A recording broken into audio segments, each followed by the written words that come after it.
Hello twelfth class, welcome back on साया commerce classes. So twelfth class मैं आपके सामने फिर हाजिर हूँ इकोनॉमिक्स की एक और नई वीडियो के साथ। जैसा कि आपको पता है इकोनॉमिक्स में हम डिस्कस कर रहे थे chapter number 2 national income and related aggregate, या हम कह सकते हैं अकाउंटिंग फॉर नेशनल इनकम, कि हम नेशनल इनकम को किस तरीके से कैलकुलेट करना है और इसके जितने भी रिलेटेड एग्रीगेट्स हैं उन सबको हम डिस्कस कर रहे थे। स्टूडेंट्स, नेशनल इनकम को कैलकुलेशन करने के लिए हमें 3 मेथड पढ़े थे। First one is income method, second one is value added method, third one is expenditure method.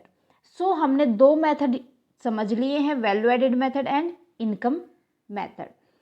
So अब ये लास्ट मेथड बचा हमारा एक्सपेंडिचर मेथड, कि जब हम नेशनल इनकम को कैलकुलेट करते हैं तो कुछ खर्चे भी करते हैं कंजम्पशन के ऊपर, या गवर्नमेंट कंजम्पशन के ऊपर करते हैं, या हम इन्वेस्टमेंट के ऊपर करते हैं, या हम एक्सपोर्ट पे कोई भी खर्चा करते हैं, तो वो हमारा एक्सपेंडिचर मेथड के अंदर आता है, जिसके थ्रू हम नेशनल इनकम को कैलकुलेट करते हैं। सो पढ़ते हैं इसके बारे में। लास्ट क्लास की अगर हम बात करें तो लास्ट क्लास के अंदर हमने डिस्कस किया था वैल्यू एडेड मेथड, और इनकम काउंटिंग या इनकम मेथड को भी हम पढ़ चुके हैं। जो वैल्यू एडेड मेथड है उसी को क्या कहा जाता है? Product method. ठीक है। सो ये दोनों मेथड की अगर आपने अभी तक वीडियो नहीं देखी है तो फटाफट से प्ले लिस्ट में जाएं और देख लें। सो बात करेंगे एक्सपेंडिचर मेथड की, कि हम जब नेशनल इनकम को काउंट करेंगे, कैलकुलेट करेंगे, तो उसके लिए हम टोटल एक्सपेंडिचर देखेंगे पहले, कि टोटल कितना खर्चा किया है। ठीक है, कैसे देखेंगे वो देखो। सबसे पहले तो इसके डेफिनेशन पढ़ लेते हैं हम। Under this method of calculating national income on the final expenditure on domestic product, कि जब एक कंट्री के अंदर टोटल प्रोडक्शन किया जाता है तो उसके ऊपर फाइनली कितना एक्सपेंडिचर हुआ है, वो आता है अंडर एक्सपेंडिचर मेथड, जब हम नेशनल इनकम को कैलकुलेट करते हैं तो। So final expenditure categorised under 4 head. अब जब फाइनल एक्सपेंडिचर कैलकुलेट करते हैं तो उसके 4 हेड आते हैं। First one is final consumption expenditure. अब फाइनल कंजम्पशन एक्सपेंडिचर कैसा, जैसे हम कोई भी चीज़ खरीदते हैं तो वो क्या होती है? कंजम्पशन होती है हमारा, फाइनली उसके ऊपर हमने कितना एक्सपेंडिचर किया है। देन उसके बाद आता है फाइनल इन्वेस्टमेंट एक्सपेंडिचर, कि हमने कितना पैसा कहाँ पर इन्वेस्ट किया है। ओके। उसके बाद आता है गवर्नमेंट फाइनल कंजम्पशन एक्सपेंडिचर, कि गवर्नमेंट ने किसी भी चीज़ को कंज्यूम करने के ऊपर कितना खर्च किया है। एंड एक्सपोर्ट रिवेन्यू, कि हमारे पास एक्सपोर्ट पे कितनी रिवेन्यू हुई है, हमने एक्सपोर्ट से कितना पैसा कमाया है, मतलब खर्चा किया है। ठीक है, या हमने उसके जो हमारे पास रिवेन्यू आई है ना, उसके ऊपर भी तो हमने कुछ ना कुछ खर्चा किया होगा, तो वो खर्चा यहाँ पर हमें ऐड करना है, कि एक्सपोर्ट जितनी भी रिवेन्यू है वो हमें ऐड करनी है। जो ये रिवेन्यू कमाने के लिए जितना हम खर्चा करते हैं, इसके ऊपर एक्सपेंसेस करते हैं, उनको हम लेस कर देते हैं इस रिवेन्यू में। क्लियर है? तो वो इसी के अंदर तो आ जाएगी ना, जितना हम खर्चा करेंगे। अब नेक्स्ट देखो, then we subtract import expenditure from the sum of consumption of final consumption expenditure plus में इन्वेस्टमेंट एक्सपेंडिचर प्लस में गवर्नमेंट कंजम्पशन प्लस में एक्सपोर्ट्स रिवेन्यू। इनमें से जब हम क्या माइनस कर देते हैं? हम माइनस कर देते हैं इम्पोर्ट एक्सपेंडिचर।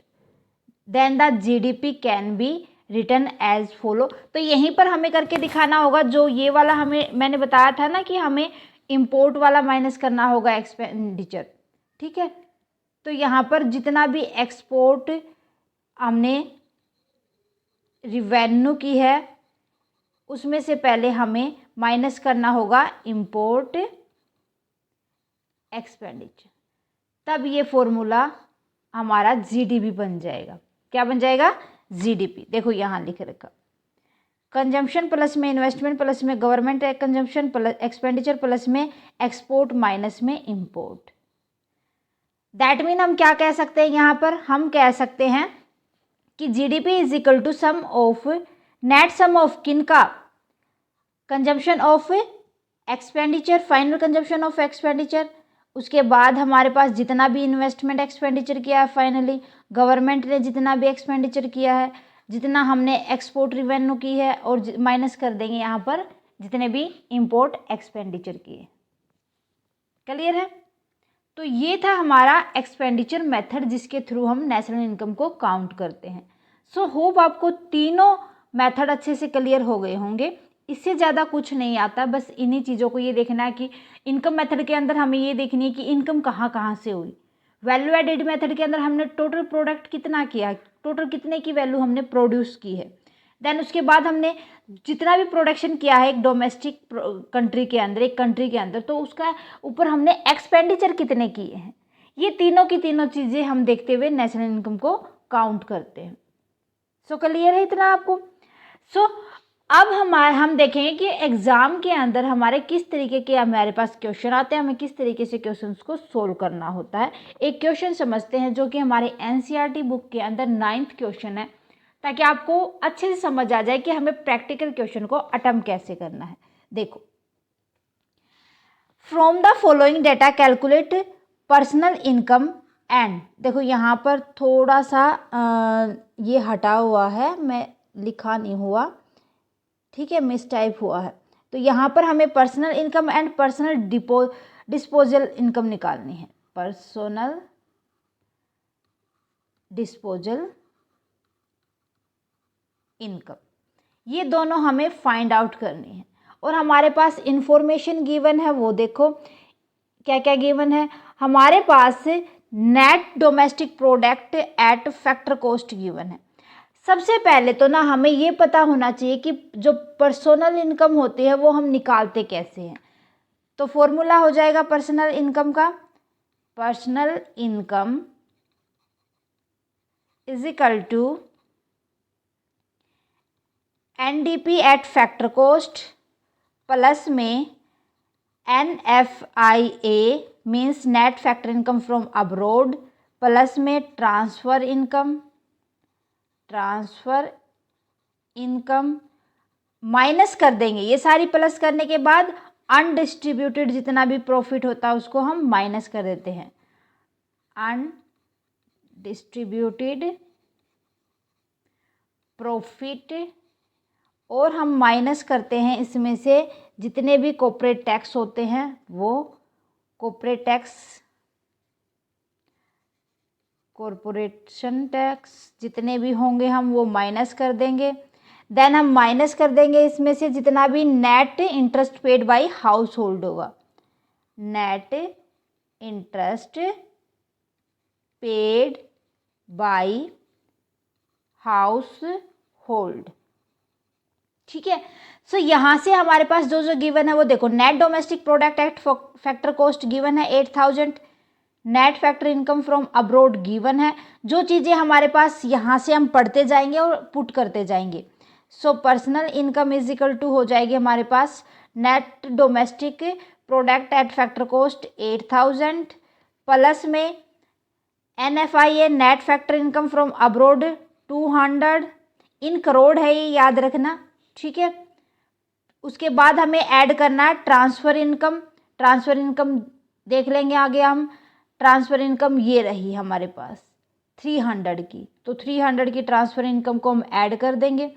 अब नेक्स्ट हमें माइनस करना है अनडिस्ट्रीब्यूटेड प्रॉफिट 1000, यही है ना 1000 का। कॉर्पोरेट टैक्स को हमें माइनस करना है 500 का जो गिवन है। Interest received by house hold, ये हमें समझना है। Interest receive by house hold 1500, interest paid by house hold 1200। हमें लेना क्या है कि net interest paid by house hold, ये माइनस करना है। दैट मीन हमें रिसीव कितना हुआ है, हमने पेड कितना किया है 1200, बट रिसीव कितना हुआ था 1500। दैट मीन हमारे पास ये माइनस में आ जाएगा, माइनस में आ जाएगा तो हमें कितना राइट डाउन करना होगा, ये पहले ऐड करते जाओ इनको। ये हो जाएगा हमारे पास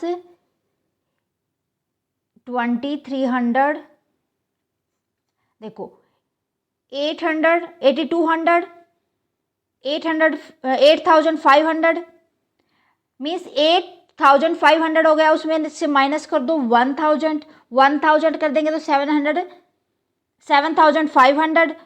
500 और माइनस कर देंगे 7000। दैट मीन हमारे पास ये हो गया टोटल 7000।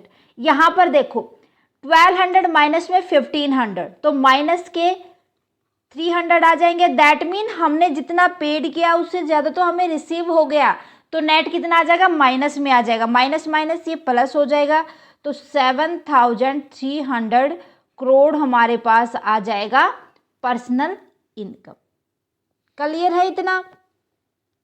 उसके बाद हमारे को कह रखा है कि हमें बताना था पर्सनल डिस्पोजल इनकम।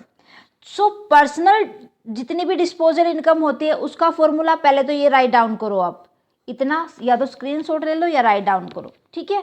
उसके बाद देखो हमारे पास पर्सनल इनकम कितनी आई है, पर्सनल इनकम कितनी आ गई, 7300 करोड़ आ गई।